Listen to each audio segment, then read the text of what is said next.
चलिए, गैर व्यापारिक संस्था के अगली कड़ी को हम लेकर आए हैं।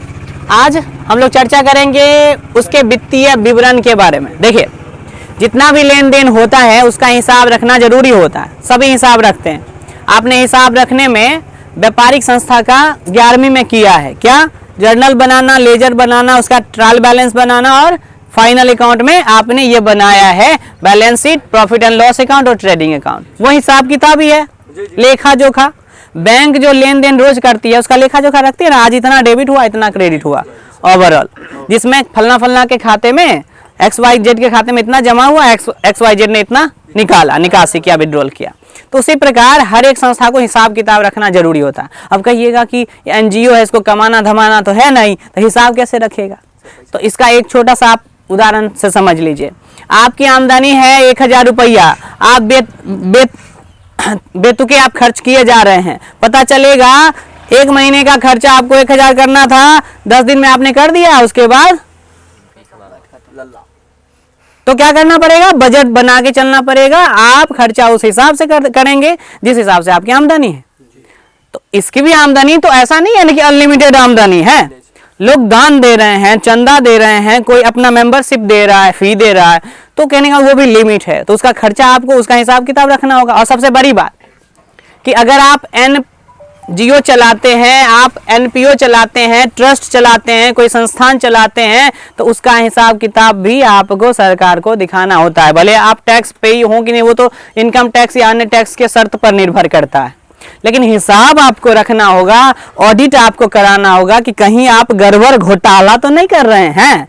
पैसा आपको दान में आता जा रहा है लाखों करोड़ों, आप उसको व्यक्तिगत बेटा को कार खरीदने में दे रहे हैं।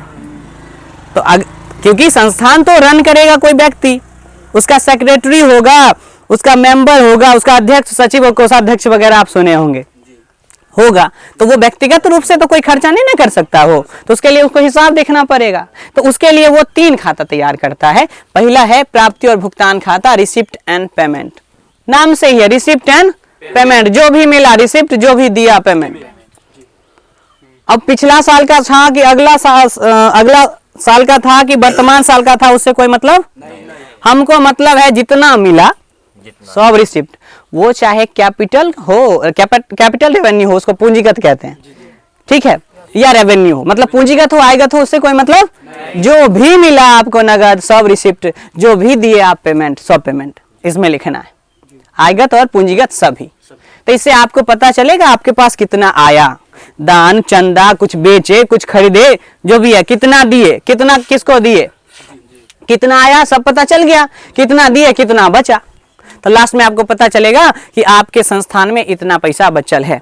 वैसे भी खर्चा आमदनी से ज्यादा नहीं होता। बुर्बक क्या आदमी करता होगा जो लोन लेता होगा?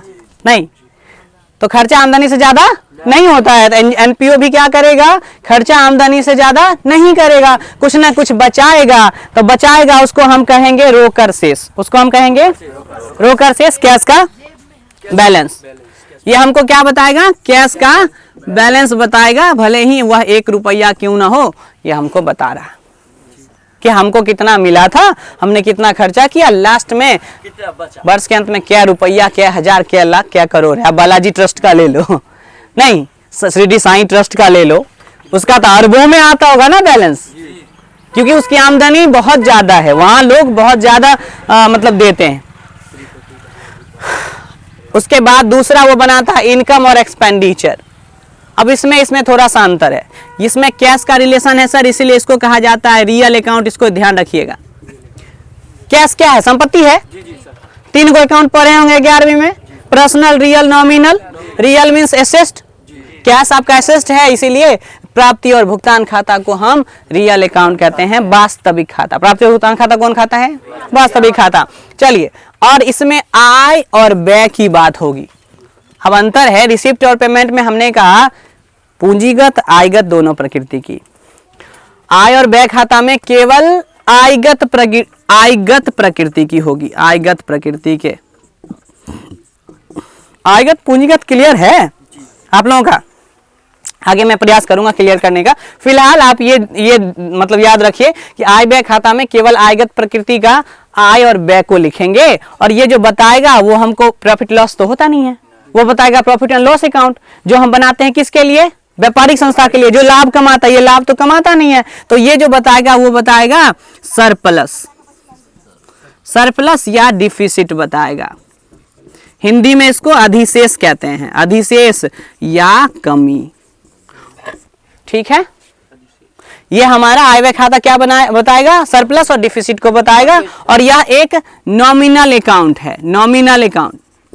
आय व्यय नहीं, debit all expenses and losses, credit all income gain and profit. Nominal account माने आय व्यय से रिलेशन है, रियल अकाउंट माने संपत्ति से रिलेशन है, एसेट्स से रिलेशन है, और पर्सनल का किसी व्यक्ति या संस्था से रिलेशन होता है। तो ये रियल है, ये नॉमिनल है, और ये बैलेंस शीट तो आपको पता है वर्ष के अंतिम दिन, वर्ष के अंतिम दिन 31 मार्च हो 31 दिसंबर हो को ये बताता है कि आपके पास संपत्ति कितनी है और आपके पास लायबिलिटी क्या है। आपके पास संपत्ति कितनी है और आपके पास लायबिलिटी क्या है। संपत्ति में भी क्लियर है, 3 तरह की संपत्ति होता है, फिक्स्ड एसेट, करंट एसेट और नॉमिनल एसेट, 3 तरह के होते हैं। और लायबिलिटीज भी 2 तरह के होते हैं, एक होता है लंबी अवधि का दायित्व, एक अल्प अवधि के दायित्व, यानी जिसको हम कहते हैं अस्थायी दायित्व और चालू दायित्व। ठीक है, तो ये आपको बताता है बैलेंस शीट आपके एसेट्स और लायबिलिटीज को वर्ष के अंत में। तो ये 3 खाते प्रमुखता गैर व्यापारिक संस्थान द्वारा तैयार होता है, receipt payment account, income expenditure account and balance sheet. इसका अगले क्लास में हम पूरा डिटेल से जानेंगे और कैसे इसको बनाते हैं ये भी सीखेंगे। ठीक है।